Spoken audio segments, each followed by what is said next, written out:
आज आषाढी वारी निमित्त जो काही कार्यक्रम तुमच्या शाळेमध्ये आहे यासाठी मी तुमच्या फड मॅडमनी मला इथे अतिथी मार्गदर्शक म्हणून बोलवलेलं आहे, त्याबद्दल मॅडमचं खूप खूप धन्यवाद. आता मला सांगायचं काय आहे की आपण हा वारी कशामुळे आपण वारीला लोक का जातात किंवा तुमच्या जी वर्गाची थीम आहे संत नामदेव. महाराष्ट्रामध्ये महाराष्ट्र ही आपली संत भूमी आहे. महाराष्ट्रामध्ये अनेक संत होऊन गेले, संत ज्ञानेश्वर, संत तुकाराम, संत मुक्ताई, संत नामदेव, संत जनाबाई. ह्या संतांचं कार्य काय होतं तर संतांनी ज्या समाजामधल्या अंधश्रद्धा आहेत त्या अंधश्रद्धा दूर केल्या, लोकांना जातीपाती भेदभाव हे नष्ट केले, लोकांना चांगल्या गोष्टी समजून सांगितल्या. आता संत नामदेवांबद्दल मी तुम्हाला सांगते, खूप छान एक गोष्ट आहे बघा. माझ्या लहानपणी मी ऐकलेली गोष्ट, तीच गोष्ट मी तुम्हाला आज सांगणार आहे आणि 100% तुमच्या ती गोष्ट लक्षात राहणार. गोष्ट अशी बघा, संत नामदेव जे आहेत हे आपले महाराष्ट्रातले संत आहेत. त्यांचा नरसी म्हणून गाव आहे हिंगोली जिल्ह्यामध्ये, तिथे त्यांचा 1270 साली जन्म झाला. तर हे जे नामदेव होते त्यांची आई होती गोणाई आणि त्यांच्या वडिलांचं नाव होतं दामाशेठ. आईचं नाव काय होतं गोणाई आणि वडिलांचं नाव होतं दामाशेठ. हे दोघंही आई वडील जे होते नामदेवाचे ते अतिशय विठ्ठल भक्त होते. नित्यनेमाने ते मंदिरात जात असे, विठ्ठलाची पूजा अर्चा करायचे, रोज विठ्ठलाला नैवेद्य असायचा. आणि हे सगळं पाहत छोटा जो नामदेव होता, आता तो नामदेव जो आहे तो छोट्या नामदेवाने सगळं बघितलं. आई रोज पूजा करायची, मंदिरात जायची, नैवेद्य असायचा. नामदेवावर तेच संस्कार झाले. नामदेवांना सुद्धा विठ्ठल भक्तीची आवड लागली लहानपणापासून. एकदा काय झालं, गोष्ट खूप छान आहे बघा. एकदा आईने काम सांगितलं नामदेवाला, तुमची आई तुम्हाला रोज घरामध्ये काम सांगते, आईने काही छोटंफार काम सांगते आणि आईचं काम आपण ऐकतो. तसंच नामदेवाने एका दिवशी नामदेव खेळत होते, तुमच्या वयाचे असताना नामदेव खेळत होते आणि आईने त्यांना बोलवलं आणि काय म्हणल्या की बाळा हे बघ हा नैवेद्याचं ताट घे. घरामध्ये स्वयंपाक चालू होता आणि आईने पूर्ण नैवेद्याचं ताट भरून दिलं आणि हे नामदेवांच्या हातात दिलं. बाळा हे काय कर, हे नैवेद्य जो आहे तो आपल्या विठ्ठल मंदिरामध्ये जाऊन दाखवून दे देवाला. नामदेवांनी आईची आज्ञा पाळली. नामदेव ताट घेऊन निघाले, मंदिरात गेले आणि मंदिरासमोर त्यांनी विठ्ठल मूर्ती समोर ताट नैवेद्याचं ठेवलं, हात जोडले आणि म्हणले देवा विठ्ठला की हा माझा नैवेद्य तुम्ही आज सेवन करा, खा, माझ्या आईने तुम्हाला पाठवलेला आहे, तुम्ही खा.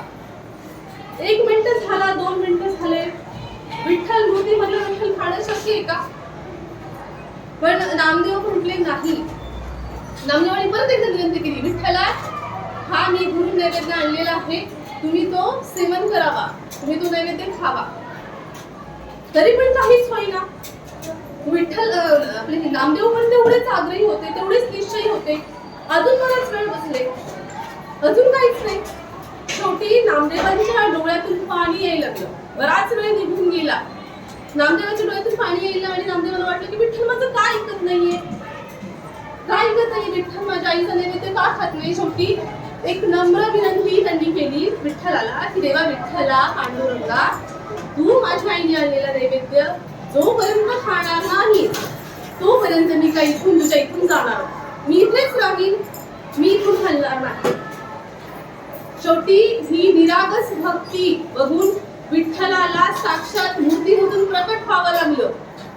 विठ्ठल प्रकट झाले आणि म्हणले बाळा नामदेवा तुझी निरागस भक्ती पाहून मी खूप खुश झालोय. मी तो दिलेला नैवेद्य विठ्ठलाने आग्रहाने खाल्ला. पूर्ण सगळं ताट जे होतं ते विठ्ठलाने खाल्लं आणि नामदेव खूप आनंद झाला नामदेवांना. आणि नामदेव आनंदामध्ये घरी गेले. आई बराच वेळ झालं वाट बघत होती. आईला वाटायचं की नामदेवाला तुम्ही नैवेद्य दाखवायला पाठवलं होतं, कितीकसा वेळ लागणार होतं नैवेद्य दाखवायला, बराच वेळ झाला नामदेव घरी आलेला नव्हते. त्यावेळेस आईने विचारलं अरे नामदेवा काय झालं, तू एवढा वेळ काय करत होतास? तर नामदेवाने सगळी घडलेली हकीकत सांगितली. आईला विश्वास बसे ना, खरंच देव खातो का नैवेद्य? नाही. पण देवाने नामदेवाचा नैवेद्य खाल्ला. का खाल्ला? कारण देव हा प्रेमाचा भुकेला असतो. देवाला प्रेम हवं असतं. देवाला कुठलीही महागडी भेट वस्तू गरज नाहीये. तुम्ही देवाला फूल किंवा काही अजून दिलं तर देव तुम्हाला प्रसन्न होणार आहे का? नाही. तुम्ही नुसतं मनातून देवाला हात जोडले तरी देव तुम्हाला प्रसन्न होणार आहे. देव हा भक्तीचा भुकेला असतो, प्रेमाचा भुकेला असतो देवाला. आणि देव कुठे आहे? खरं तर आपल्या अंतःकरणात असतो देव. कुठे असतो देव? आपल्या अंतःकरणात. सगळ्यांशी प्रेमाने वागायचं, सगळ्यांशी प्रेमाने वागलं ही मानवतेमध्ये देव आहे.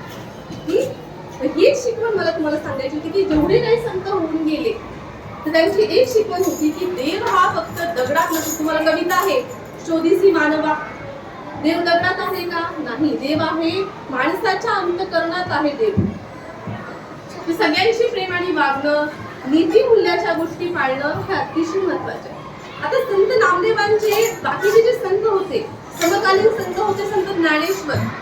संत ज्ञानेश्वर माहिती तुम्हाला? संत ज्ञानेश्वर आणि संत नामदेव अतिशय दोघे मित्र होते. ह्या दोघांनी, संत ज्ञानेश्वरांनी आणि संत नामदेवांनी मिळून वारीची सुरुवात केली.